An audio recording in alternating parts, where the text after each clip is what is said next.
I think intercultural dialogue is becoming increasingly important because we are seeing now in the global world, interconnected world within which we live, we are seeing a number of problems. Problems that are arising from conflicts within regions, from mass human movements that are coming out of these conflicts. There is a problem of not understanding each other's cultures, and therefore we have seen recently in many global polling results that there are increasing negative attitudes towards people who are different to us. We have seen this in a number of countries too, that there are anti-immigrant sentiments, rising racism. I think all of this is not very good. It creates divisions within societies, and it creates potential for conflict between nations. And therefore, I think when we talk about intercultural dialogue, it's not only a mechanism through which you have exchange of ideas and respectful meetings, it's also a mechanism which should deliver potential for preventing conflicts between individuals, for preventing conflicts between nations.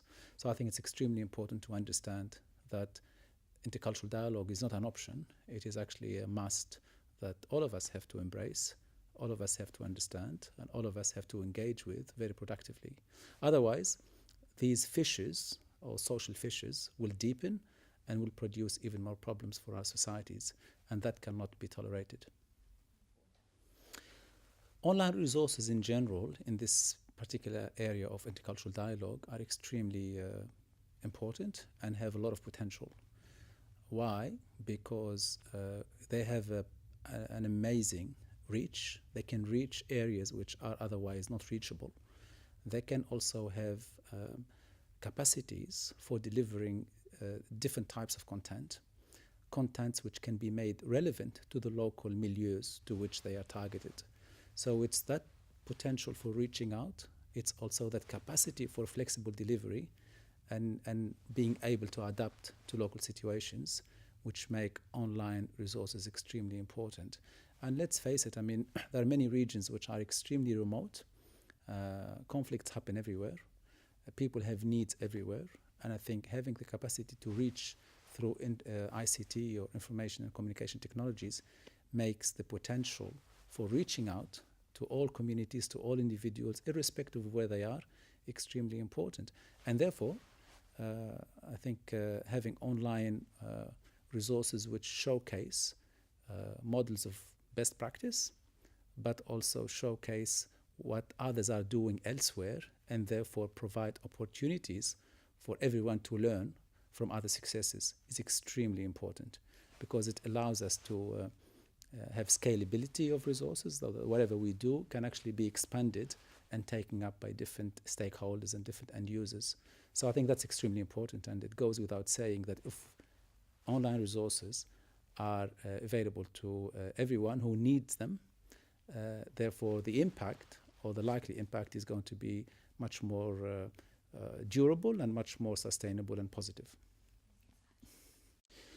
Online resources are they need to have certain features. They need to exhibit certain features. Some of those features should be functionality, that you are able to function and you are able to utilize them for real problems, for real situations that you are encountering. So functionality is one of the key characteristics of online resources. The other feature of a very good online resource has to be the capacity for the end user to co-design the content, to adapt the content. So you should allow for the flexibility of the platform to give the end user the capacity to actually interact in a way that he's not a passive recipient, but he's actually an active, proactive contributor. So that's extremely important too. And the third, in my view, the third feature of a very good online resource is that it has the capacity to be also taken up by different people for different situations. So not only that something is produced for a particular region, it stays there, but there is the possibility of using that model in a way that might be adapted to another situation, let's say in Africa or sub-Saharan Africa or South America, for instance. So all of those things are extremely important. So the capacity that the content doesn't stay rigid and fixed, but it's actually live and negotiable and changeable and updatable over time. And I think that's what, in my view, some of the key aspects of online resources. Now, I think as a scholar, as a research professor, I think we all believe that resources are not good in their own right. You know, you have to make sure that they are actually making or doing what they're supposed to be doing. So the positive change that we all want is actually going to be delivered through these resources, or is going to be achieved through these resources.